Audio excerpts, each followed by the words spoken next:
काँग्रेस नीच आणि घाणेरडं राजकारण करते। टिपू सुलतान फोटो प्रकरणी गोपीचंद पडळकर यांनी ही आक्रमक भूमिका घेतली। काँग्रेसनं कधीही पुरोगामी विचार सोडले नाही। काँग्रेस नेते नितीन राऊत यांनी बाजू सावरण्याचा प्रयत्न केला।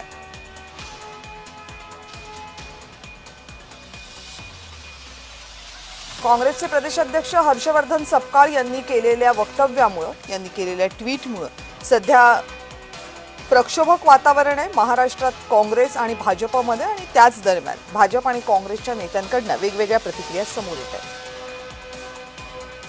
नाही बघा, हा काही राजकारणाचा भागच नाही ना। छत्रपती शिवाजी महाराजांच्या बरोबर तुम्ही जर एका हिंदूंच्या विरोधामध्ये ज्यांनी प्रचंड काम केलंय, हजारो लाखो हिंदूंचं हत्या ज्यांनी केलेली आहे, त्या टिपू सुलतानची तुलना तुम्ही छत्रपती शिवाजी महाराजांच्या सोबत करताय। इतकं नीच आणि घाणेरडं राजकारण सुरू आहे।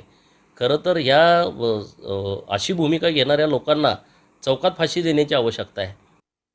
नाही, राज्यभर जी आंदोलनं आजपर्यंत झाली ते पुरोगामी विचारांना धरून झालेली आहेत, लोकांच्या प्रश्नांवर झालेली आहेत। आजही जर राज्यात आंदोलनं होत असतील तर मग त्या ठिकाणी शेतकऱ्यांचे प्रश्न आहेत, बेरोजगारांचे प्रश्न आहेत, महागाईचे प्रश्न आहेत, विचारांचे प्रश्न आहेत। यावर आंदोलनं झाली पाहिजेत। कोणत्याही धर्माच्या नावावर किंवा कट्टरतेच्या नावावर या ठिकाणी आंदोलन होऊ नयेत। काँग्रेस पक्षाने कधी पुरोगामित्व या ठिकाणी सोडलं नाही।